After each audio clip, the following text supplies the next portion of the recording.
Hello, ladies and gentlemen, on this wonderful November 12th, Friday afternoon, and today seems like a good day to tech hard.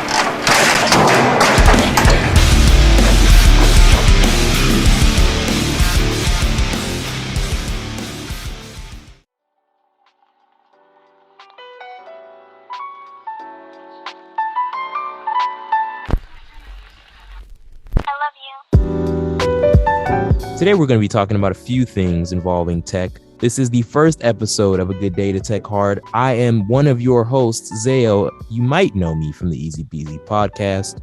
Over here joined with me, Brandon, the other co-host of the Easy Beasy podcast.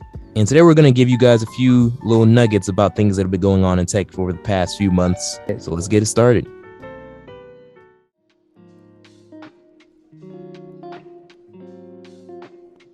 Let's go ahead and start off with the Apple event. Apple had two events that we're going to talk about. First of which being the iPhone event, where they unveiled the iPhone 13, the iPhone 13 Pro, iPhone 13 Pro Max, and the iPhone 13 mini. Apple has continued their trend since last year of releasing 4 iPhone SKUs at the same time. And I kind of like what they're doing with this. I like the design, obviously. It comes over from the 12. I like the new camera features, cinematic mode. I don't know if ProRes is supported yet, but I think it is. Recording, I think they updated it. I'm definitely glad that Apple is going in the direction that they are when it comes to their phones. The biggest feature for me is ProMotion. They finally brought ProMotion onto the iPhones. You know, it's funny, they actually did a video. So there's a video done by Joshua Chang, and he gave people the new iPhone and asked them if they could tell the difference between that and the regular motion and what was the difference. And some people, they said they couldn't really tell a difference. It was a small difference. Some people could see it. So it's definitely interesting to see what just regular people think about it, because for the longest time the tech community has gone crazy over 120 hertz. Yes, 120 hertz has been crazy. A lot of people have liked it, some people haven't. It's mostly in gaming, but seeing it on an iPhone, I know you can hate 120 hertz unless you're like, well, it hurts my battery. But in that case, if you're usually able to turn it off. Yeah, you better adjust it. I know, I like the prices, especially for the iPhone 13 mini. It's sort of affordable, better than, probably balling out to like $2,000 for an iPhone 13 Pro Max. So, it doesn't matter to me. It's a little small phone. Hey, I don't need a big phone anyway. Also, the storage has been raised. 1 terabyte is the highest, and that's gonna, break your pockets. But hey. Yeah, the highest capacity is 1 terabyte, so that's a lot. If you record 4K 60 FPS video, your storage isn't going to go out. Yeah, you can go ahead and record as much as you want. Not really, but still. One thing I just hope that Apple just keeps the ports on their phones. Professionals need wires. Yes, they like them. Yes. Obviously, Apple has learned their lesson on the MacBook Pros, which we will talk about in a second. For those who are into accessibility wise, the new iOS 15 updates, they brought some cool things for voiceover users, but it's still kind of buggy. I hope Apple fixes all their bugs. Obviously, whenever they release a new OS, there's always a little bit of bugs and stuff like that. We'll get into the Macs, right? The new M1 Max with the new M1 Max processors and the new... I know the name scheme. What a terrible. Come on, man. Yeah, man. Really, Apple. So Apple released their new MacBook Pros, and these are the ones people have been waiting for. We have the M1s, and the M1 MacBooks, for those of you who don't know, are the first Apple products with Apple Silicon. So now they've decided to take the power up a notch and release these new MacBook Pros, the 14-inch and the 16-inch. Yes. Now, just to give you guys a quick rundown. So the new 14-inch and 16-inch MacBook Pros come with the M1 Pro and M1 Max processor. The biggest difference between the Pro and the Max are the GPUs. The Max can come with up to a 32-core GPU, while the Pro can come with up to a 16-core GPU. Also, they come with up to 64 gigabytes of RAM. They also come with a new Liquid Retina XDR display, and they have the first ProMotion displays on MacBooks. with 120 hertz displays, fresh rate. The first Macs to have them. One of the biggest things people are talking about are the ports. They brought back HDMI, SD card. They finally brought back MagSafe. Yes, MagSafe. I have it on my laptop right now. A 2009 MacBook Pro. It has MagSafe. And when I tell you this thing has saved my laptop from dying so many times, because I cannot count on two hands how many times I have tripped over my charging cord and it just slipped out. Also, with the MacBooks, they have removed the touch bar and brought back the regular F1 keys or the function row keys above. The 14-inch MacBook Pro starts at $2,000. And so these are not cheap laptops. I think those are great laptops. I think Apple has done everything that they should have done. They finally started to listen to professionals. For the longest time, people were saying, hey, yes, bring back the ports. We don't like the touch bar. So I think they did a great job. Yes, and they improved the keyboard too. No more of those horrible butterfly switches. There's also one complaint that some people have had, and that is about the notch. Yes, that notch. There is a notch in the center of the display. And I know you guys might be thinking, why would they put a notch on their laptop? What's the point of that? Well, at this point, the notch has become such a staple in Apple's mind that they've associated with their brand that they just want to put it on there because they think that it makes their laptop looks more distinct. At least that's the running theory that's going on around, because there's no Face ID. People are speculating they're going to add Face ID later. Who knows? We'll see. Yeah, we'll see. For me, I think the notch is ugly. I've always hated it. I always will. I don't care how many people come into the comment section and tell me that there's X, Y, and Z reason for it. I know. I don't care. I hate it. It's ugly. It's been ugly on the phones. It's ugly on the laptops. I told Brandon for the longest time, Apple needs to do three things with their phones. They've done one of them this year. They need to add promotion. Check. They need to remove the notch. Not check. Not check. It's still there, staring at me menacingly. The last thing is to put USB-C on their ports. Do you really think they might go the USB Type-C route, or they're just going to have that little puck where you can charge your phone? I don't think that they'll do USB-C unless they're forced to. The design of the iPhone is in a good place, I feel. Outside of those two things, the same thing with the MacBook Pro. I think the design of the MacBook Pros, they've become thicker, but I think it's worth it.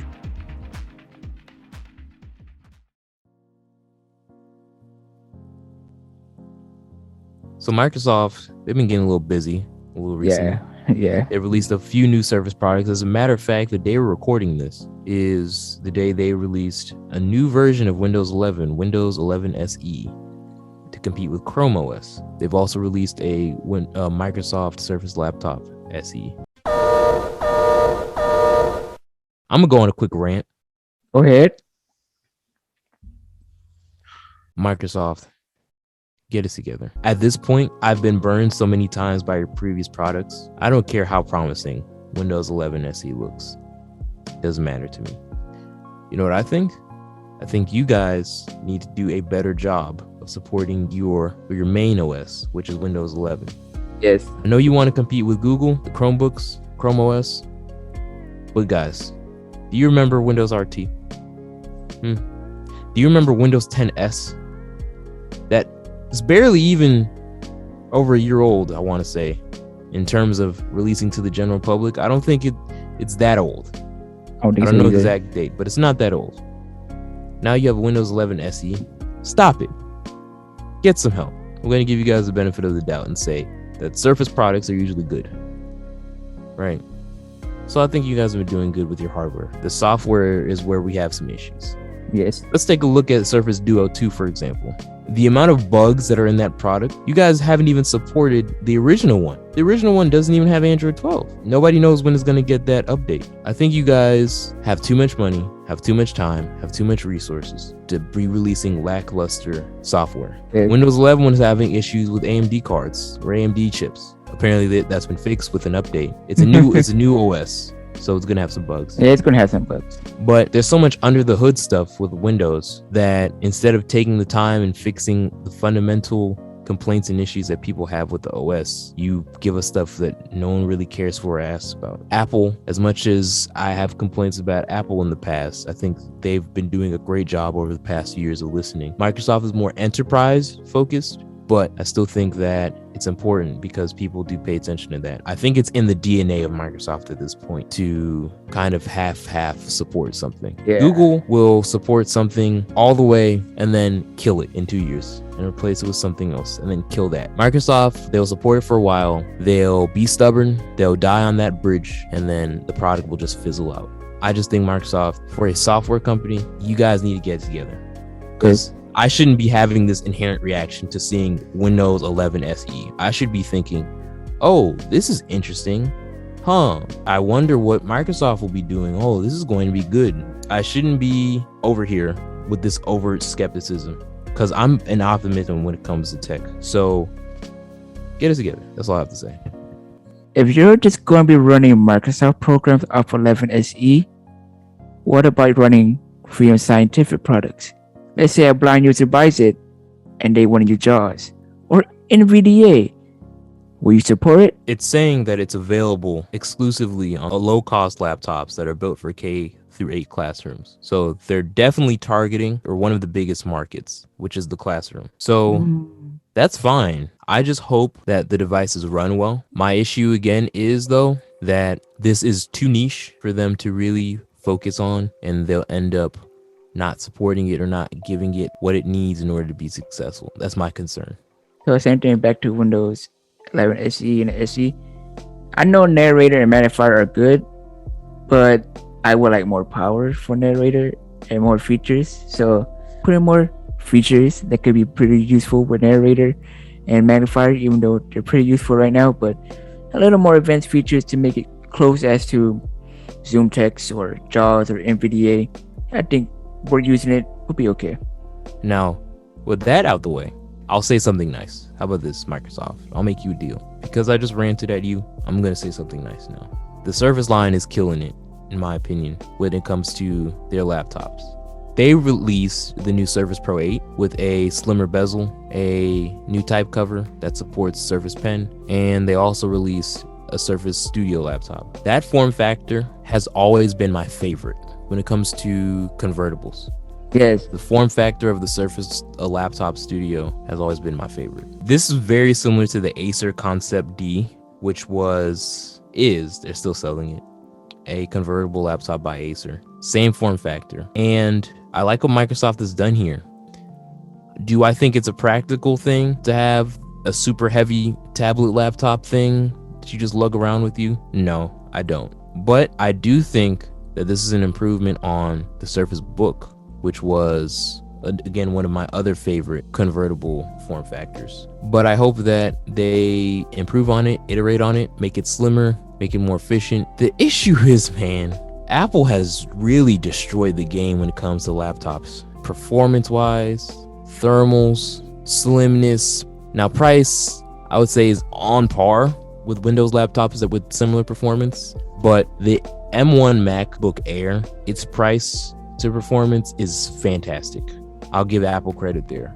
So when you are trying to make these $3,000 laptops and it has terrible thermals, terrible battery life, which is also something that Apple is lapping high performance laptops in. When you're getting lapped in all these areas, it's so difficult to get excited for new laptops, for me, in my opinion. The only reason to use Windows at this point for me, again, in my use case, is to play games. That's where it probably benefits more off of macOS and a little bit on accessibility, because macOS or Chrome OS can't even run JAWS or NVDA, but they do have their native screen readers and magnifiers. So, it's pretty good accessibility wise for Apple, a little bit for Windows OS. Chrome OS, I think it still needs some more improvement on their screen reader and magnifiers. So basically, macOS has pretty good screen reader magnifier technology for accessibility wise. Microsoft, pretty good with narrator and magnifier themselves, but Chrome OS, they really do need to step up and improve some more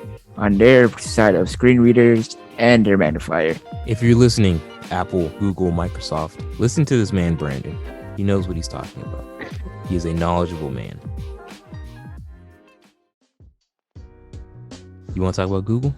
Yeah, let's go into Google now. So, if you guys haven't heard, Google has released a couple of new products and a new software also. We have the brand new Google Pixel 6, the Google Pixel 6 Pro, and the brand new Android operating system, Android 12, aka Snow Cone. And it's pretty cool. They're still keeping up with the dessert names. Do they still have the little shortcut, Ooh. little Easter egg that they used to have? So there is an Android 12 Easter egg here. You go into the settings, hit about phone a few times, then a clock appears. You wind the clock forward until it's 12, literally 12 o'clock. When it hits 12 o'clock, then there's a screen with a bunch of bubbles on it. And the biggest bubble in the middle says 12.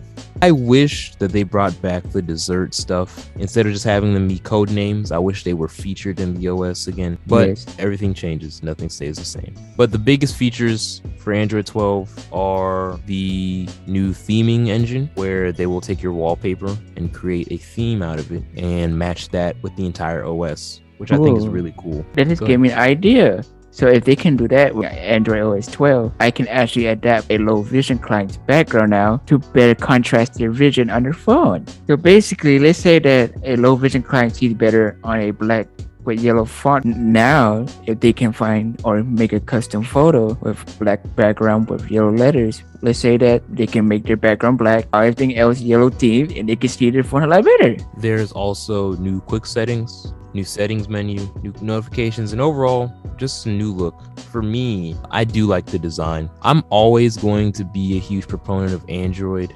because of the nature of it. Google has in recent years pushed towards where iOS has been, and iOS has pushed towards where Android has been. It's kind of like they're meeting in the middle. So inherently, I'm going to like what Apple is doing more, because Android inherently is an OS I gravitate towards more because of the customization, because of the freedom. Yes. But I do think that when it comes to design, Apple has definitely been one step ahead of Google a lot of the times. So it's good to see them really focus on that for One OS. They also have their own freaking processor now. So they released the Tensor chip. That's what they call it. Yeah, the Tensor. Google's Tensor chip. The reason for it is less so about performance, at least not now, but more so Google having vertical integration in their products and being able to have control of a lot of the features, machine learning, just really improving the way that they integrate their hardware with their software. Yeah. It just makes it easier if they're the ones making the processor. So it's good to see Google doing this because it lets us know that they're really serious about their phones,